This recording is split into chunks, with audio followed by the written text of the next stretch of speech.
It's been a while since I've seen a case with this little room in the back for cable management. Apparently, I've already cut myself. I don't even know how I did that. You're gonna wanna route everything that's coming right out of the power supply back here, but you see how tiny that hole is? Oh, come on. You gotta be kidding me. In this video, we are going to be taking a look at this computer case. This is the Rosewill. I don't even remember the model number. It's some assortment of numbers and letters. Does it say anywhere on the box? Does it seriously not have the name on here anywhere?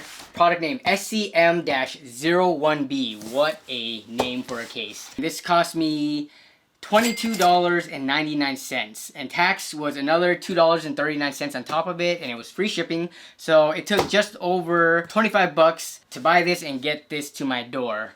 So in this video, we're gonna check this thing out and see if it's, worth your money right after a word from our sponsor. This video is brought to you by Accelerate Gaming, powered by PNY, and their Gaming Epic X RGB desktop memory. Using top-tier components and ICs, this memory was created with an emphasis on aggressive speeds, low latency, and high reliability. With XMP 2.0 support, overclocking has never been easier. Epic X RGB is also compatible with most mainstream motherboards, making control and synchronization of the addressable RGB LEDs effortless. Available at speeds from 3200 to 4600 MHz, there's guaranteed to be a set that will meet your needs. PNY stands by their product, which is why it's backed by a lifetime warranty. As avid gamers, Accelerate Gaming is here to accelerate your gaming experience by combining your passion for PC gaming and hardware with Accelerate's core components. Learn more by clicking on the links in the description below. Alright, so let's get this thing out of the box.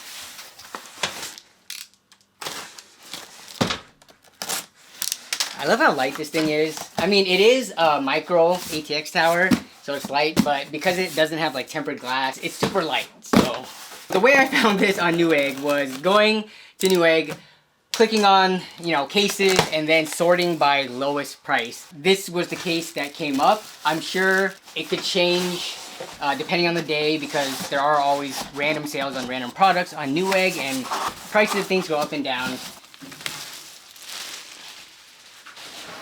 We have some vented holes, and then vented holes in the shape of a hexagon for you to put a fan on here. Let's take these thumb screws off, and oh man. This is kind of the mark of a cheaper case. When you have thumb screws that kind of have this plastic shroud around it for you to kind of get grip on it, compared to something along the lines of a thumb screw that is completely made out of metal. 2 drive bays, one for 3.5 inch hard drives, and then a 5 1/4. You can take this front panel off and install like a CD drive if you want. Just peel the plastic.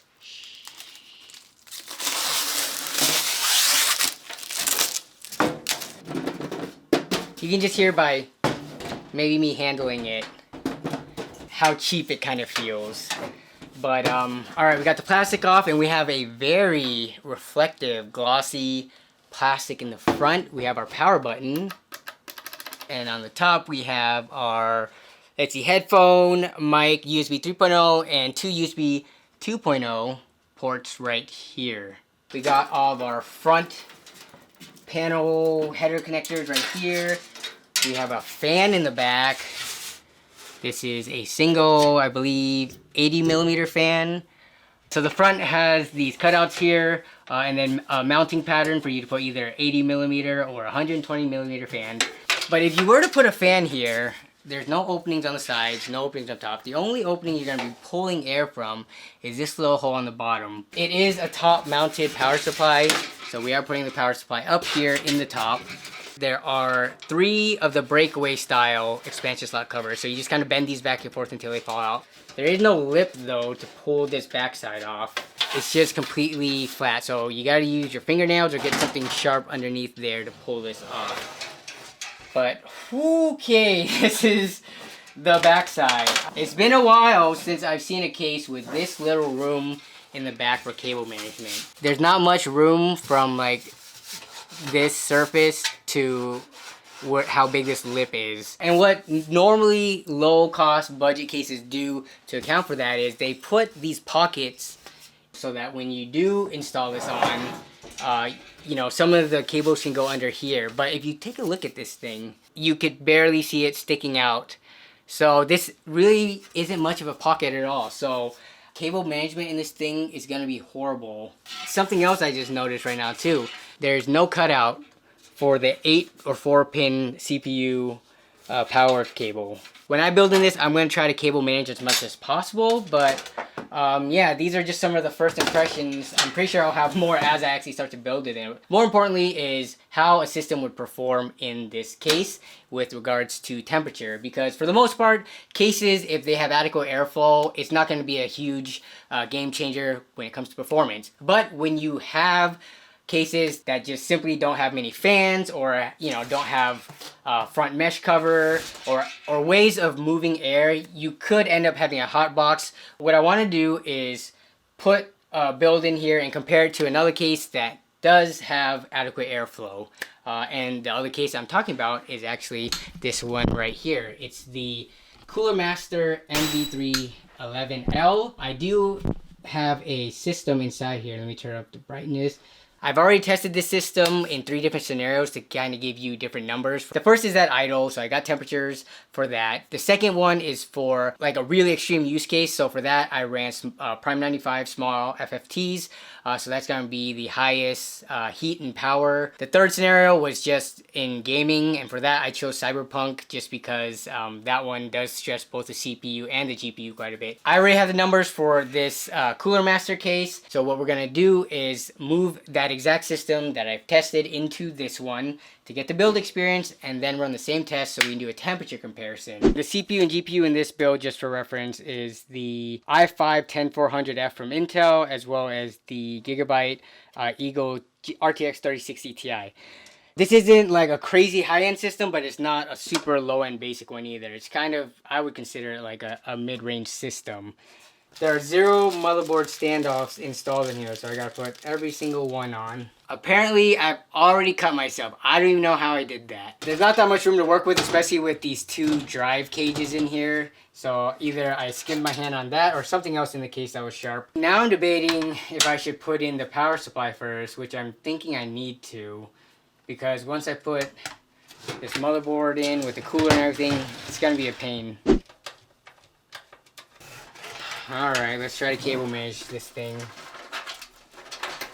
Just to give you some perspective, this is the little hole, because the power supply is right behind here, right? So if you want clean cable management in this case, you're going to want to route everything that's coming right out of the power supply back here, and then pull whatever length you need through the remaining holes. But this, you see how tiny that hole is? That's with just those coming through there. I'm not going to be able to fit the 24-pin thick cable and the big plastic head through here, so this has to stay in the front main chamber. But I can hide it in the drive bay up here at least. I gotta pre-route the CPU power. That's the only thing I need to pre-route, I think. Are you seeing this? How is this supposed to fit in here? Just look at how this is lined up on here. The motherboard is, I mean, yeah, sure, it can scoot back this way a little bit. But look at how much this is overlapping. So you can't just put it straight in. I think I'm going to have to try to angle it in, which I don't even know if that's going to work. Oh my goodness.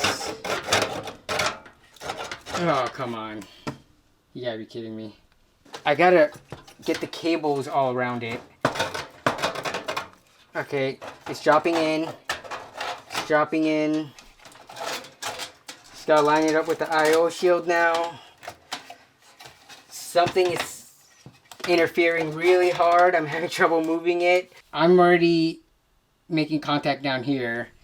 And I'm also making contact up here where I can't fit the motherboard in unless I kind of force it and wedge it in there. At which point, I won't even need fasteners because it's going to hold itself in. You see this rolled sheet metal right here? So this actually goes down, not the full length all the way down to the motherboard tray, but it stops a little bit down here. So I was having trouble fitting the motherboard in here, and it was kind of scraping along this. I was trying to fit it in until it passed that part, and now it actually fits. So I was able to get this flat in here. Alright. So here's what we have in the back. Let me tuck all the extra wires to the front here. So they're pretty flat here. We're gonna try to get the back panel of this case on. Yeah, so we're gonna see if this quote-unquote pocket can get all this and still sit flush.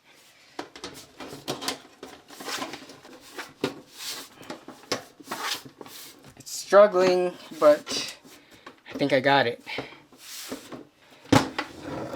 Alright. So it actually ends up not looking too bad. So I would say that looks pretty clean.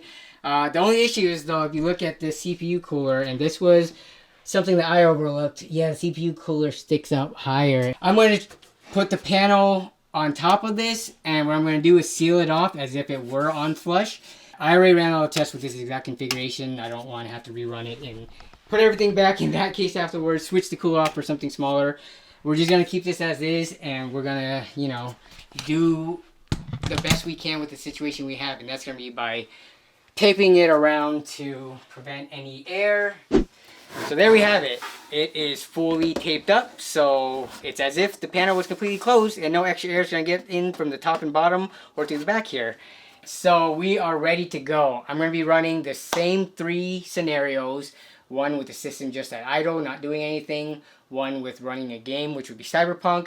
And then one with running kind of the extreme stress test with Furmark with Prime 95 small FFTs at the same time. I'll get all the temperatures and relevant data, and then I will report back. A little longer than a few minutes later. Alright, so I'm done testing. I have all my notes written down here, so we're going to go over that real quick. For both cases, at idle, they were about the same noise level, with the Cooler Master at 44.4 decibels and the Rosewill at 44 decibels. With regards to CPU package temperature, the Cooler Master was 3.3 degrees over ambient, and the Rosewill case was pretty close at 3.4 degree over ambient, so not much difference here. And for the graphics card, the Cooler Master was 15 degree over ambient, and the Rosewill was surprisingly only 9.1 degree over ambient. And I think that might be due to the fact that there is the side ventilation on the Rosewill case, right where the graphics card is. I did find that a little bit odd because the Cooler Master does have a fan that is kind of pushing fresh air right towards the graphics card. I did look at things like fan speed, which in both cases the fans were at 0 RPM because the temperature wasn't high enough for them to be spinning. So I'm surprised that the Rosewill somehow got a lower temperature, and it's likely due to this right here, which is right next to the graphics card. Moving on to the Cyberpunk test, again, both of the systems were around the same noise level, with the Cooler Master case coming in at 53.5 decibels, then the Rosewill coming in at 54 decibels. In the Cooler Master case, we were running at 34.8 degrees C over ambient, and for the Rosewill case, we were running at 39.5 degree over, so there is about a 4 to 5 degree increase there. The graphics card was running at 57.9 degree over C for the Cooler Master case, and again, we do see a lower temperature in the Rosewill case, with the graphics card running at 56.7 degree over. So that's about a 1 degree lower difference compared to the Cooler Master case. And again, I think that's because of the perforation in the side panel. The graphics card is able to pull in more air via that, surprisingly, than the Cooler Master case was able to pull through the front with that front fan. In both cases though, nothing was throttling. Both the CPU and GPU were running at essentially the same clocks, and everything in the system was left at stock.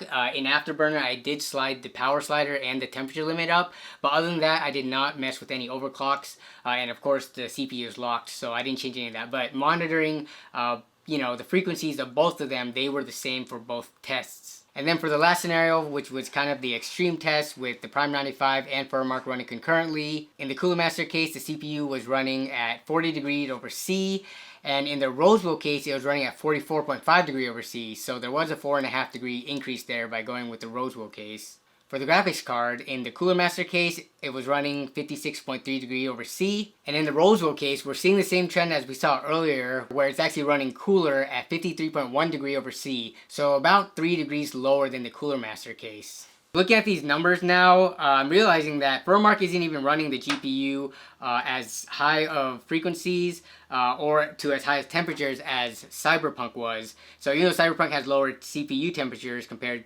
to Prime 95, the GPU temperatures were still higher even though everything was in the same closed system. So I think a better test would have been to run Cyberpunk with Prime 95 to get the most stress on both the CPU and the GPU. I'm curious how that would have gone because the CPU would have been hammered at that point.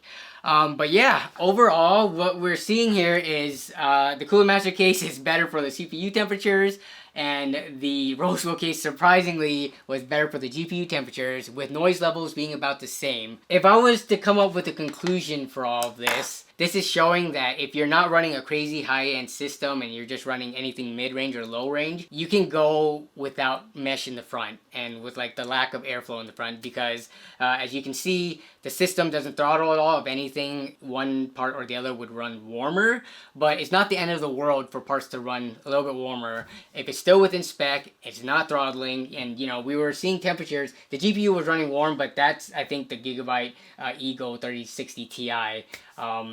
That was running warm in itself, but like the CPU temperatures, even in this Rosewill case, it never went above, just looking at not over ambient, but just overall temperature, yeah, nothing really went above 76 degree, and that was in the Furmark test. I think just the building experience in this Rosewill case alone makes me never want to recommend it. Not even if it was like given to you for free.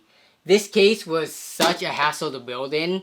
Just getting a micro ATX motherboard, which this case is designed for, into here, and just getting the cables through that tiny hole at the top there right next to the power supply shroud. I don't know, it just feels like a really cheap, low quality case. I'm actually curious. Let's take a look at the product listing for this. I actually wanted to do this and I forgot to do it, so let's take a look at it now. How is this thing $39.99 right now? I don't even think it's worth it at the $25 something that I bought it for. Do not buy it at $39.99. Wow. Apparently it has a free gift with purchase. Valued at $6.99, you get a 1 foot Cat 6 cable. What are you gonna do with that? Build a sleek looking PC with this case from Rosewill. You can effortlessly install your components and route unsightly cables out of sight. That is a lie. Great expandability. Supports up to micro ATX motherboards. Barely. I was struggling getting that thing in. Yeah, that's pretty much it for this quote-unquote case review and test. I don't like the case. I don't recommend it, but it was, I guess, somewhat entertaining of a process to go through to try to test it. And it did yield surprising results with the GPU running cooler compared to the other case, which does have a front mesh panel and 2 included fans, whereas this only has 1 rear exhaust fan. So that was surprising. If you want to buy this case for whatever reason, you just don't have that much money, and this is the only thing that is under 30 bucks, for example, then you're going to be fine with regards to thermals if you're putting like mid-range to low-end components in it and you aren't doing like overclocking and things like that. It's just, I can't stress enough, the build experience was really, really bad. I don't wish that on anyone. So yeah, those are my closing thoughts on this case. Let me know down in the comments what your thoughts are. But other than that, I want to thank you all as always for watching and for continuing to support the channel. Hope you found this video entertaining, useful, or you learned something in the process. Yeah, and I will see you all down in the comments as well as in the next video. Bye.